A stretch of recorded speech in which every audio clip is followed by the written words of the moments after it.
esu visgi vis tiek grožio specialistė, bet dabar vėl, negaliu sakyti, kad ne influencerė, kitokį skaičių turiu. Bet tikrai ne lietuviškoji Kim Kardashian, kad čia mane tituluoja. Nors, aišku, gražus titulas. Man tas yra juokingai. Tipo, papai akivaizdžiai padaryti. Niekas nepadaryta, prie manęs niekas nepasilėti.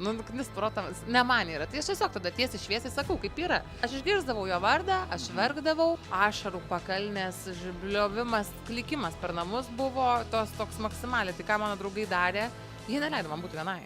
Viskas, ko norėjai, prašau vienam žmoguje. Ir ko tu dabar čia įsitėjai? O aš tokia jau, jeigu aš įkrentu jausmus, jeigu įkrentu, tai aš maksimaliai myliu, aš nemoku biškelį mylėti. Kur manęs nėra skundė, vaikų teisėse skundė, mano moksluose mane skundė, irgi tą nepasakoju sekėjams. Tai tie komentarai buvo maks blogi, žinai, ir buvo sunku.